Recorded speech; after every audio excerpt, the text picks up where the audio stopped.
Hi hello నమస్తే welcome to our channel. నేను మీ విజయ్. ఈరోజు మనతో పాటు ఉన్నారు real estate expert and motivational trainer Yanamala Raju garu ఉన్నారు. వారితో మాట్లాడి మరికొన్ని విషయాలు తెలుసుకుందాం. సార్ నమస్తే. నమస్తే అండి. ఎలా ఉన్నారు సార్? హ్యాపీ అండి. సార్ ఇప్పుడేంటంటే సాధారణంగా మనకేంటంటే రియల్ ఎస్టేట్లో ఇప్పుడు ఆంధ్ర, తెలంగాణ ఈ 2 రాష్ట్రాలు చూసుకుంటే ఆల్రెడీ ప్రభుత్వాలు మారిపోయాయి. ఎస్.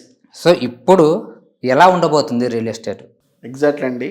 ఖచ్చితంగా అంటే అటు ఏపీలో చూసుకున్నా, ఇటు తెలంగాణలో చూసినా 2 ప్రభుత్వాలు కూడా మారినాయి. సో ప్రభుత్వాలు మారడం వల్ల కొంత రియల్ ఎస్టేట్ మీద కూడా ప్రభావం ఉంటుంది. సో ఈ ప్రభావం అనేది నెగిటివ్గా ఉండదు. ఖచ్చితంగా ఈ ప్రభావం అనేది పాజిటివ్గా ఉంటుంది. రియల్ ఎస్టేట్ మరింత పుంజుకోవడానికే అవకాశం ఉంటుంది. ఎందుకంటే ఫర్ ఎగ్జాంపుల్ మనం తీసుకుంటే ఫస్ట్ తెలంగాణ గవర్నమెంట్ని తీసుకుంటే, ఈ తెలంగాణ గవర్నమెంట్లో ఇప్పుడున్న రేవంత్ రెడ్డి సర్కార్ ఏదైతే ఉందో, రేవంత్ రెడ్డి సర్కారు తెలంగాణ ప్రజలకు ఎస్పెషల్గా 6 గ్యారెంటీల పథకాలు హామీ ఇచ్చింది. సో ఈ 6 గ్యారెంటీల పథకాలు అమలు కావాలంటే కూడా గవర్నమెంట్ ఖచ్చితంగా నిధులు కావాలి. సో నిధులు కావాలంటే ప్రధానంగా ఆయా గవర్నమెంట్లకు వచ్చే నిధులన్నీ కూడా మేజర్గా రియల్ ఎస్టేట్ నుంచే ఎక్కువ వస్తుంది. ఇప్పుడు చాలామంది అనుకుంటారు మద్యం వల్ల ఎక్కువ ఇన్కమ్ వస్తుందేమని, కానీ మద్యం కంటే కూడా ఎక్కువ ఇన్కమ్ రియల్ ఎస్టేట్ వల్లనే వస్తుంది. ఎట్లా అంటే మీరు ఒకసారి చూడండి, ఒక రైతు తన అవసరం ఉందని ప్రాపర్టీని సేల్ చేస్తే అప్పుడు ఒకసారి నీకు ఇన్కమ్ వస్తుంది. అదే ప్రాపర్టీ వెంచర్ రూపంలోకి వెళ్ళే సమయంలో ఖచ్చితంగా మళ్ళీ అప్రూవల్స్ పోతారు కాబట్టి అప్రూవల్స్ రూపంలో మళ్ళీ గవర్నమెంట్కి ఇన్కమ్ వస్తుంది. అప్రూవల్స్ అయిపోయిన తర్వాత అది వెంచర్గా మారి ప్లాట్లు తీసుకునేటప్పుడు కస్టమర్ మళ్ళీ రిజిస్ట్రేషన్ చేసుకుంటాడు, మళ్ళీ ఇంకోసారి ఇన్కమ్ వస్తుంది. సో వీటిని సేల్ చేసిన పర్సన్ ఎవరైతే ఉన్నారో ఆ సేల్స్ మ్యాన్కి కూడా మళ్ళీ ఖచ్చితంగా కమిషన్ ఇచ్చే టైంలో ఆయా కంపెనీలు టీడీఎస్ కట్ చేసి మరి ఇస్తాయి. అంటే గవర్నమెంట్కి మళ్ళీ టీడీఎస్ రూపంలో ఇంకోసారి ఇన్కమ్ వస్తుంది. అంటే మీరు ఎక్కడైనా చూడండి, ఏదైనా ఒక ప్రాపర్టీ ఫర్ ఎగ్జాంపుల్ మనకు వాచ్ ఉందనుకోండి, వాచ్ కొనుగోలు చేస్తే ఒక్కసారి మాత్రమే గవర్నమెంట్కి ఇన్కమ్ వస్తుంది. కానీ నీకు ప్రాపర్టీ కొనుగోలు చేస్తే చూశారు కదా, రైతుకు ఒకసారి వచ్చింది, రైతు రూపంలో గవర్నమెంట్కి ఒకసారి వచ్చింది, అట్లాగే వెంచర్ అప్రూవల్స్ రూపంలో ఒకసారి వచ్చింది, అట్లాగే ప్రాపర్టీ కస్టమర్ కొన్నప్పుడు ప్లాట్ల రూపంలో వచ్చింది, అమ్మినందుకు మళ్ళీ వచ్చింది. అంటే ఒక్క ప్రాపర్టీ క్రయ విక్రయం ఈ భూమి మీద జరిగితే 4 సార్లు మల్టిపుల్ టైం అంతకు మించి గవర్నమెంట్కి ఇన్కమ్ వచ్చే సోర్స్ రియల్ ఎస్టేటే. కాబట్టి రియల్ ఎస్టేట్ మరింత పుంజుకుంటుందే తప్ప రియల్ ఎస్టేట్ నెగిటివ్ ప్రభావానికి గురయ్యే అవకాశం లేదు. అట్లాగే ఇప్పుడు తెలంగాణ నుండి చూసుకుంటే గత గవర్నమెంటు ఆల్రెడీ శంకుస్థాపన ఒక రకంగా ఫౌండేషన్ స్టోన్ వేసింది అనుకుంటే RRRకు, ఈ గవర్నమెంట్ దాన్ని మరింత వేగవంతంగా తీసుకెళ్తుంది. మొన్ననే దక్షిణాది ఫేస్ కూడా నార్త్ ఫేసు కేసీఆర్ గవర్నమెంట్ ఉన్నప్పుడు నార్త్ ఫేస్ ఓకే చేస్తే, ఇప్పుడు తెలంగాణ గవర్నమెంట్ వచ్చిన తర్వాత సౌత్ ఫేస్ కూడా జాతీయ హోదా ప్రకటించిన నేపథ్యం ఉంది.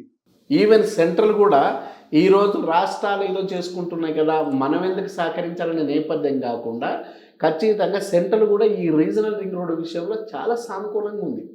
కాబట్టి హైదరాబాద్ రియల్ ఎస్టేట్కి ఏమాత్రం డోకా లేదు. హైదరాబాద్ రియల్ ఎస్టేట్ ఇంకా కలకలలాడుతుంది. ఖచ్చితంగా కలకలాడాల్సిన అవసరం ఉంది. రేవంత్ రెడ్డి సర్కార్ కూడా చాలాసార్లు చెప్పాడు, ఓన్లీ రీజనల్ రింగ్ రోడే కాదు, హైదరాబాద్ మీద మరింత బడ్డెన్ తగ్గించడానికి శాటిలైట్ టౌన్షిప్స్ కూడా నిర్మాణం చేయబోతున్నామని చెప్పారు. అంటే ఇప్పుడున్న హైదరాబాదు నలువైపులా తీసుకుంటే దాదాపు 8 జాతీయ రహదారులు ఉన్నాయి. సో ఈ 8 జాతీయ రహదారుల నేపథ్యం ఉన్న దానికి సంబంధించి ప్రతి ఏరియాలో కూడా టౌన్షిప్ ఏర్పాటు చేస్తున్నారు.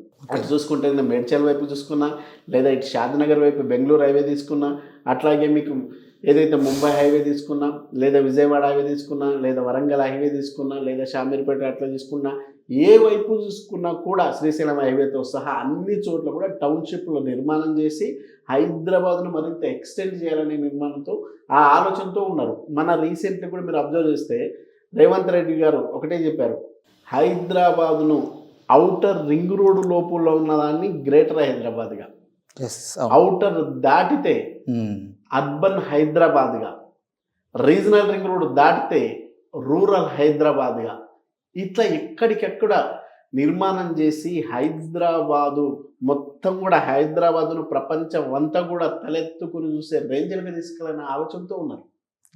కాబట్టి ఏ మాత్రం రియల్ ఎస్టేట్కి డోకా ఉండదు. అట్లాగే ఇప్పుడు మనం రీసెంట్లీ చూసుకుంటే చంద్రబాబు నాయుడు గారి సర్కార్ ఏదైతే ఏపీలో వచ్చింది, ఏపీలో వచ్చిన ఏదైతే ఉందో గవర్నమెంట్, ఈ గవర్నమెంట్ కూడా ఖచ్చితంగా రియల్ ఎస్టేట్ మీద ఫోకస్ చేస్తే అక్కడ కూడా రియల్ ఎస్టేట్ పెరుగుతుంది. సో ఆ పెరిగే రియల్ ఎస్టేట్ ఏదైతే ఉందో అది హైదరాబాదుకు ఎఫెక్ట్ మాత్రం కాదు. ఓకే, ఎందుకంటే హైదరాబాదులో ఈరోజు ఇన్వెస్ట్మెంట్లు చేస్తున్న వాళ్ళలో ఓన్లీ ఏపీకి సంబంధించిన వాళ్ళు లేరు. ఎంటైర్ దశ దిశలు అన్ని రాష్ట్రాలకు సంబంధించిన వాళ్ళు, అన్ని దేశాలకు సంబంధించిన వాళ్ళు ఉన్నారు. సో చాలా సర్వే మీకు మొన్న అమెరికాకి సంబంధించిన మెడ్జర్ అనే పత్రిక సర్వే చేసి ప్రకటిస్తే మీకు హైదరాబాద్ అంత సేఫెస్ట్, హైదరాబాద్ అంత గ్రోతెస్ట్ నగరం దాదాపు దరిదాపుల్లో ఈ దేశంలో ఎక్కడ కూడా లేదు. 7 దేశాలను మన దేశంలోని 7 నగరాలను ముంబై తీసుకున్నా, చెన్నై తీసుకున్నా, అట్లాగే అహ్మదాబాద్ తీసుకున్నా, అట్లాగే కోల్కతా తీసుకున్నా, అట్లాగే ఢిల్లీ తీసుకున్నా, ఇటువంటి అన్ని నగరాలను కాదని బెంగళూరుతో సహా అన్నిటిని దాటి ఈరోజు హైదరాబాద్ మేటిగా మారింది. సో ఈ నేపథ్యంలో కొద్దిపాటి ఏమైనా డిఫరెన్స్ వస్తాయి. ఈరోజు అమరావతి అని చెప్పేసి వచ్చి అమరావతి వల్ల ఏదైనా హైదరాబాద్లో రియల్ ఎస్టేట్ తగ్గుతుంది అని ఫీల్ అయ్యే వాళ్ళకి నేను ఒకటే చెప్తున్నా, ఎట్టి పరిస్థితుల్లో తగ్గదు. ఓకే, ఎందుకంటే జనాభా పెరిగింది. జనాభా అవసరాల దృష్ట్యా హైదరాబాద్కు వచ్చే వారి సంఖ్య రోజు రోజుకు పెరుగుతుందే తప్ప తరగట్ల. ఇంకోటి హైదరాబాద్ డెక్కన్ పీఠభూమి నేపథ్యం ఏదైతే ఉందో, అంటే మీకు బయోలాజికల్గా జియోగ్రఫీగా ఏదైతే హైదరాబాద్ నిర్మాణం ఉందో ఇది ఎప్పటికీ తగ్గదు. ఎందుకంటే దక్కన్ పీఠభూమి ఇక్కడ నీట్గా ఎప్పటికీ కూల్ ఉండదు. అట్లా అని చెప్పేసి ఎప్పటికీ హీట్ ఉండదు. సమశీతోష్ణ స్థితి వాతావరణం హైదరాబాద్ సొంతం. అదే మీకు అమరావతికి పోతే ఆ పరిస్థితి ఉండదు. అమరావతిలో ఆ ఏరియా వాళ్ళు తప్ప ఇంకో ఏరియా వాళ్ళు ఉండగలిగే పరిస్థితి లేదు. ఇంకోటి, సో మనకి హైదరాబాద్కు అమరావతికి ఒకవేళ పోల్చాల్సింది వస్తే అమరావతి ఇప్పుడు అడుగులేస్తున్నది. ఈ అడుగులు కొంచెం స్పీడ్ అయ్యే లోపే 5 ఏళ్ళు పూర్తయినా ఆశ్చర్యం లేదు. Hyderabad already established. హైదరాబాద్లో ఇప్పటికి కూడా లేబర్ ఛార్జెస్ చాలా తక్కువ, ఇప్పటికి కూడా భూమి కాస్త తక్కువ, ఇప్పటికి కూడా హైదరాబాదులో నీకు హిందీ వచ్చినా, ఇంగ్లీష్ వచ్చినా, తెలుగు వచ్చినా, తెలుగు రాకపోయినా, ఏ భాష నీకు సరిగ్గా రాకపోయినా, నీవు కిచిడి లాంగ్వేజ్ మాట్లాడినా హైదరాబాద్ నేను ఎలగొట్టదు. అంతే, హైదరాబాద్లో ఉండమంటుంది, హైదరాబాద్కి రారమ్మని పిలుస్తుంది. అదే నువ్వు చెన్నైలో పోయి హిందీ మాట్లాడుతుంటే దాన్ని తరిమేస్తారు. ఈ పరిస్థితి అంటే లాంగ్వేజ్ కంఫర్టబుల్ కూడా ఈ హైదరాబాద్లో ఉంది. లివింగ్ కాస్ట్ కూడా మీరు బాగా అబ్జర్వ్ చేస్తే జస్ట్ 5-6 వేలతోటి కూడా హైదరాబాద్లో నెలంతా ఉండొచ్చు. అదే నువ్వు ఢిల్లీకి పోతే ఉండలేవు, అదే చెన్నైకి పోతే ఉండలేవు, తిరుపతికి పోయి లేదా పక్కనే ఉన్న బెంగళూరుకి పోతే కూడా నువ్వు ఉండలేవు. కానీ హైదరాబాద్లో జస్ట్ 6-7 వేలతో కూడా ఉండగలిగే పరిస్థితి హైదరాబాద్ సొంతం.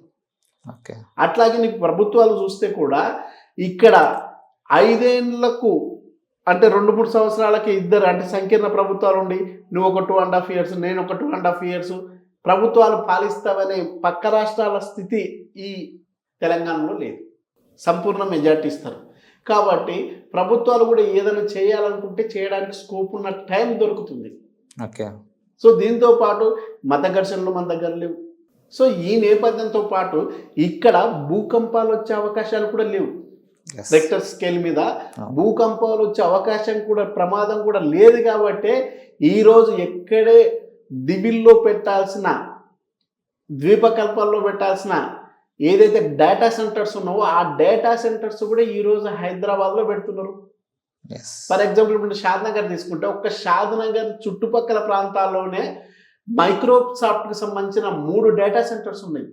మేకగూడలో డేటా సెంటర్ ఉంది, అట్లాగే ఎలికట్ట దగ్గర ఒక డేటా సెంటర్ ఉంది, పక్కనే షాబాద్కి సంబంధించిన చందనవెల్లో ఇంకో డేటా సెంటర్ ఉంది. ఆ పక్కనే మీకు సంబంధించిన ఎయిర్టెల్కి సంబంధించిన డేటా సెంటర్ ఉంది. ఆ పక్కనే పోతే అమెజాన్ డేటా సెంటర్స్ ఉంటాయి.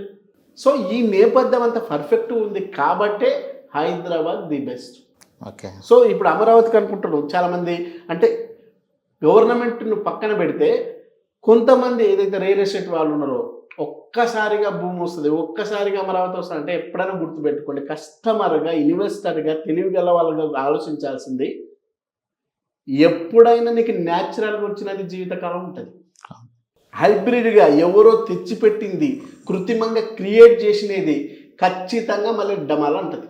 ఇది ఎక్కడో కాదు, గత ఎక్స్పీరియన్స్ తీసుకుంటే, గత గుణపాఠం తీసుకుంటే అమరావతిలో లాస్ట్ టైం ఒక సామాజిక వర్గం, మనం అంటే చెప్పడం, ఒక సామాజిక వర్గం సంబంధం అంటారు, గుట్ట మీద అమ్మవారు కింద కమ్మవారు. సో అట్లా ఆ కాన్సెప్ట్ క్రియేట్ చేసుకొని కొంతమంది లేని దాన్ని క్రియేట్ చేసుకొని లక్షలు కూడా సరిగ్గా పలకని దాన్ని కోట్లలో అమ్మిరు. రాజధాని పోగానే పెట్టిన ఇన్వెస్టర్లు ఏమైపోయారు? తెలిసి తెలియక తీసుకున్న అమాయక జనం అల్లాడిపోలేదా? అంతే. సో ఇప్పుడు కూడా మళ్ళీ అదే ప్రమాదం జరిగే అవకాశం ఉంది. ఓకే. యాజ్ ఏ ఇన్వెస్టర్గా గుర్తుపెట్టుకోవాల్సింది, అక్కడ ఒక ఏరియా డెవలప్ కావాలంటే ప్రధానంగా ఉండాల్సింది అత్యంత కీలకమైనది ఎంప్లాయ్మెంట్. ఆ ఎంప్లాయ్మెంట్ ఈరోజు ఉందా అది చూసుకోవడం. దానితో పాటు మీకు ఇన్ఫ్రాస్ట్రక్చర్ ఏం డెవలప్ అయి ఉంది, ఆ రోజు మీరు పర్ఫెక్ట్గా ఆలోచించగలిగితే ప్రకృతి కూడా విజయవాడ కృష్ణ పొంగితే పరిస్థితి ఏంటి అది కూడా ఆలోచించాలి. తుఫాన్లు వచ్చే అవకాశం కూడా ఎక్కువ. సో ఈ నేపథ్యంతో పాటు అక్కడ ఉద్యోగాల కల్పన సరిగ్గా లేక, ఇన్ఫ్రాస్ట్రక్చర్ పర్ఫెక్ట్ డెవలప్ కాకుండా, విద్యా సంస్థలు పర్ఫెక్ట్గా లేకుండా, అట్లాగే మీకు వచ్చే జనాభా పెరిగే స్థాయి లేకపోతే, అంటే నీకు ఆడ ఇండ్లు కట్టుకునే వాళ్ళ సంఖ్య పెరిగితే, అంటే పర్ఫెక్ట్గా నీకు ఉద్యోగాలు ఉంటే ఖచ్చితంగా కొనుగోలు చేయగలిగే కెపాసిటీ వస్తుంది. కొనుగోలు చేయగలిగే కెపాసిటీ ఉంటే ఇల్లు ఉంటుంది, ఇంటి ఉంటే పిల్లలు ఉంటారు, పిల్లలు స్కూల్ ఉంటుంది, స్కూల్ ఉంటుంది, కాలేజ్ ఉంటుంది, హాస్పిటల్, షాపింగ్ మాల్ ఉంటుంది. ఇట్లా లింకుడ్గా ఏ ఏరియాను డెవలప్ కావడానికి స్కోప్ ఉంది. ఓకే. ఆ స్కోప్ ఆ ఏరియాలో ఉందా లేదా అనే విషయాన్ని ఇన్వెస్టర్లు గుర్తుపెట్టుకోవాలి. ఓకే. అమ్మేవాడు ఏదైనా చెప్తాడు, కానీ వినేవాడికి, తీసుకునేవాడికి ఆ నాలెడ్జ్ ఉండాలి. ఓకే. ఆ నాలెడ్జ్ ఉండి మీరు కరెక్ట్ అనుకొని తీసుకోగలిగి, రేపు మీరు అనుకున్నది నిజమైతే తెలివైన పెట్టుబడి. ఓకే. నేను అనుకున్నట్లా అనుకోవద్దు, కనుక్కో. అనుకుంటే అవమానం, అనుమానం. అదే కనుక్కుంటే క్లారిఫికేషన్ కరెక్ట్గా ఉంటుంది. అట్లా మీరు చేసుకోగలిగితే ఎక్కువ లాభదాయకంగా ఉంటుందని చెప్పేసి నేను పర్ఫెక్ట్గా ఇన్వెస్టర్లు ఎవరైతే కొనుగోలు చేయాలనుకుంటున్నారో వాళ్ళకు విన్నపం చేస్తున్నాను. డెఫినెట్గా మీరు ప్రాక్టికల్గా ఆలోచించి ఏదైనా మంచి నిర్ణయం తీసుకోండి. ఓకే. థ్యాంక్ యూ సార్, చాలా చక్కగా వివరించారు. So thank you so much. Yeah, welcome sir.